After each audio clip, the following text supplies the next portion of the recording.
Good day, here are today's top stories from the Pna Headlines.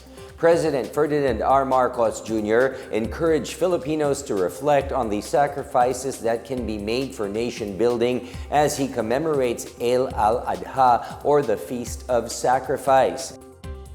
In his message, Marcos hopes that the occasion inspires Filipinos to respond on what times ask for them and to leave behind not only victory but renewal. The president also said that it is also an invitation for everyone to begin a more difficult journey towards a state of heart. The Eid al-Adha honored the story of unwavering faith of Prophet Ibrahim, who sacrificed his beloved son Ishmael to Allah. It is the second of the two great main festivals celebrated by Muslims worldwide alongside Eid al-Fitr. Malacanang declared June 6 as a regular holiday throughout the country in observance of Eid al-Adha. Meanwhile, the Philippine Postal Corporation, or PHLPost, launched on Thursday a special commemorative stamp to honor the late Pope Francis. In a news release, PHLPost Postmaster General and Chief Executive Officer Luis Carlos said the special stamp is created to celebrate Pope Francis's legacy of faith, compassion, and service to humanity. The stamp is presented in a SE tenant format consisting of a connected pair, each bearing a unique feature. One design shows Pope Francis's spiritual humility, while the other highlights his strong campaign for peace, social justice, and environmental stewardship. The format reflects the dual aspects of Pope Francis's goal and influence across both religious and national humanitarian efforts. There are a total of 20,000 printed copies of the commemorative stamp for this release. These are complemented by 1,000 pieces of the official first day cover, which includes the newly issued stamp and a cancellation postmark stamp with the official release date. PHLPost previously issued several stamps honoring the late Pope Francis, including a commemorative stamp in 2015 during his historic visit to the Philippines, as well as in 2014 to celebrate the first anniversary of his papacy. Southwest monsoon, or habagat, and the trough of a low-pressure area, or LPA, will bring rain in most areas of the country, according to Weather Bureau Pag-asa. In a report, the Philippine Atmospheric, Geophysical, and Astronomical Services Administration, or Pag-asa, said the habagat will cause cloudy skies with scattered rains and thunderstorms in Metro Manila, Calabarzon, Mimaropa, Western Visayas, Negros Island region, Zamboanga Peninsula, the Barm, and Sorsogon. Meanwhile, the trough of the LPA, which was estimated at 945 kilometers east of Western Visayas, will bring the same weather condition over Bicol, Visayas, and Mindanao.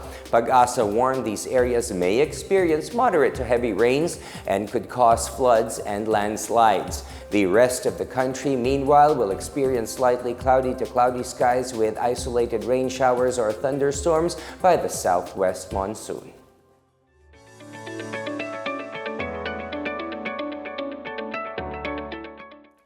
And in our business news, the Philippines continues its efforts to develop trade and people-to-people exchanges with China as the two countries celebrate the 50-year diplomatic relations. In an interview, Philippine Ambassador to China Jaime Flor Cruz said that maritime-related issues are not the entirety of the relationship between the two countries. Flor Cruz added that China continued to be a valued economic partner to Manila, making it the biggest trading partner. In 2024, the trade between the two nations reached $42.21 billion, or equivalent to 21.04% of the total trade value. Aside from trade and people-to-people exchanges, Flor Cruz promised that the country will continue to communicate with other Asian countries about key priority areas such as food security, infrastructure and green technology, and energy, among others. Meanwhile, members of the Coco Choir Business Integration and Development or COCO Bind in Sorsogon will be the beneficiary of the 5 million peso shared service facility project of the Department of Trade and Industry or DTI. DTI Sorsogon Provincial Director Maria Lourdes Pancho explained that the project's goal is to modernize equipment and technology beneficial for improving productivity, ensuring quality, and opening more sustainable livelihood opportunities. The investment includes purchasing a mobile-type decorating machine, a carting machine, a baling machine, and twining machines, all crucial for producing cocoa coir. The new machine is expected to increase the production from 10,000 to at least 30,000 units of cocoa coir in a month. This will help farmers to increase their income and also meet the demand of the buyers. Following the signing of a memorandum of equipment between DTI and COCO Bind on the 3rd of June, the bidding process started together with the compliance of all the needed documents in purchasing the said equipment. At present, DTI Sorsogon is assisting 3 farmer groups engaged in the cocoa coir business.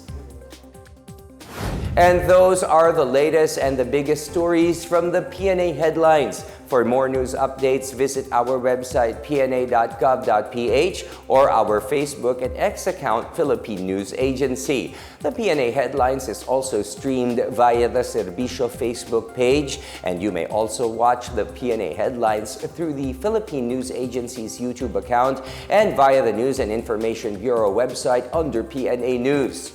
I am William Theo. This is the Pna Headlines, bringing you stories that unite the nation.